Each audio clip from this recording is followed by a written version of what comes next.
Hi everyone, welcome back to my channel. I'm Tiffany Benson, one part of Team Benson, and it's time for more Vlogmas. Now today I'm going to be talking to you guys about a question that I got a lot actually in the comments and through my DMs on Instagram. Which if you guys aren't following me on Instagram, make sure you do so right there. But the question was, how do you keep the worms off of your green leafy things? And we're going to talk about that today.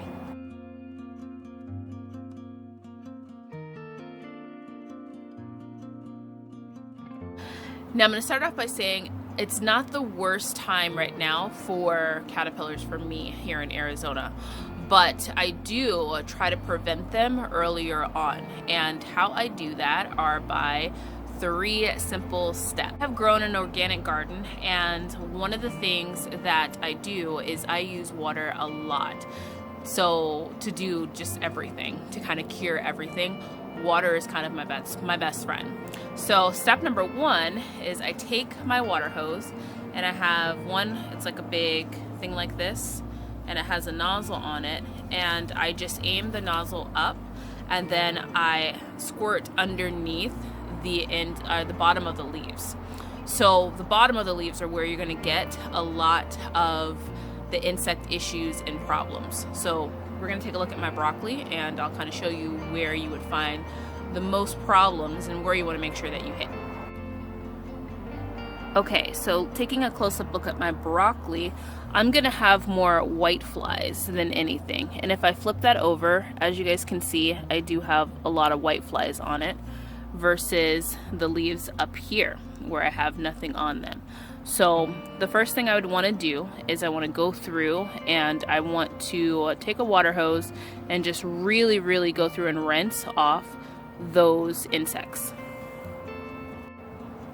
So if you just do this like once a week, you can really start making sure you get control over the eggs that are being laid.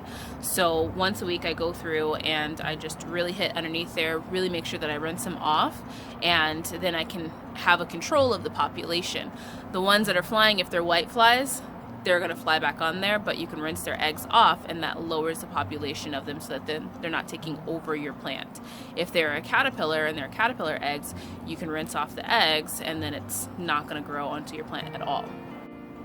Now, tip number 2 is that I prune often. Now, those leaves I'm actually going to take off because I always take off the bottom layer of my leaves.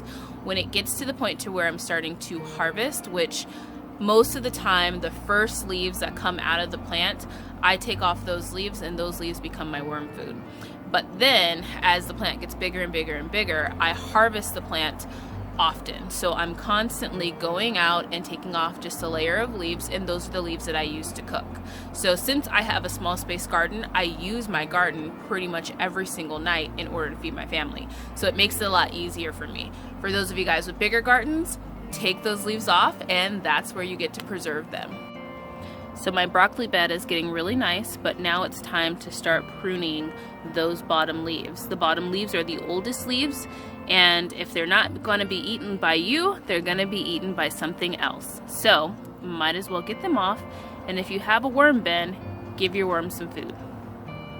So now here is my broccoli bed.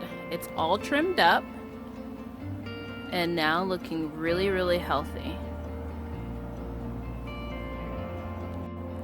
So if you guys haven't been watching me for a long time, this will be something that you will see that I will say every single season. How I keep bugs down in my garden is I use it, because if you're not going to eat the plant, something else is going to eat the plant, because the plant's yummy. So by trimming up those leaves and either using them, preserving them, or making them worm food, or what's going to keep down the bug pressure in your garden. So the third tip that I have is going to be to get yourself some form of a row cover. Now you can keep a lot of insects, like flying insects, from landing onto your vegetables just by covering them up.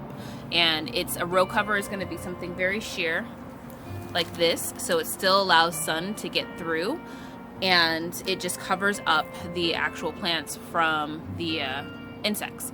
So I'll put a link down below to the row covers that I use and the row tunnels that I use. I get them from Amazon and they work pretty well. Now there's actually 4 things because I thought of a second one sitting here.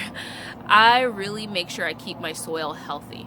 Now when it comes to gardening, I once heard an old farmer say the best gardens comes from a gardener that grows the soil and not the plants. And I really thought about that and I was like, what the heck is he talking about? But then as I became a gardener for a longer period of time, I realized that if I focus on making my soil healthy, which is why I always try to put different vitamins into them, minerals into it, worms into them, keep things composting in there and keep that soil healthy, it grows a way healthier plant. And that alone keeps down the bug pressure too, because one of the things that attracts bugs to your plant is if the plant isn't necessarily happy. So if your plant isn't 100% healthy and happy and ready to go and grow, then it's going to send signals to insects to come and trim it down.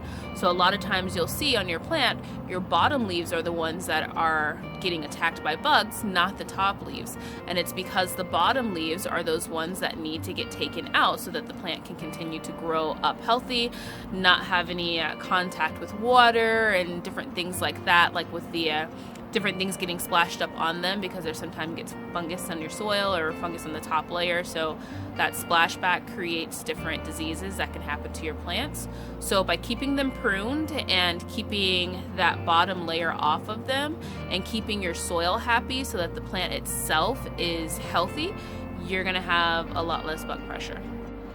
Now guys, I want to talk to you about this little guy because I made my first meal with my Malabar spinach. I will insert a clip right here. Alright guys, this is my first time using the Malabar spinach that I've been growing, and I must say I am a fan. This is delicious. Now I do have that recipe. I normally make it with regular spinach, but I have that recipe on my channel and I will link that down below. It is my lemon butter chicken and it is delicious. It has artichokes, tomatoes, and spinach in it.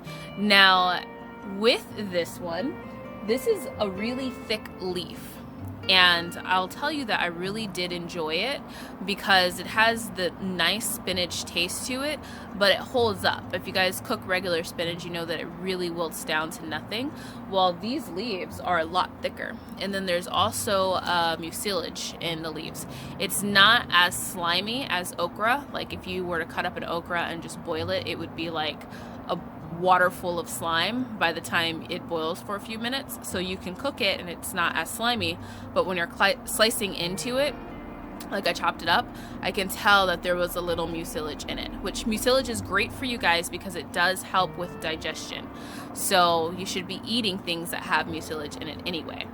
But if you haven't tried Malabar spinach, it is delicious. I would try that recipe. Click on the video down below and you can see how I made it. But I'd have to say, this one's gonna be in my garden for the rest of forever now. So I'm staying outside to film today because Mr. Benson is watching a football game and he finally came home after a long business trip, so I'm letting him watch the football game. But I will show you guys a picture of my favorite Hanukkah sign that I have in my home. This is one of my very favorite ones and I think it's really beautiful, so I'll let you guys enjoy it. But until next time, make sure you guys are growing yourselves a garden because even a small space can provide you with tons of food and Malabar spinach.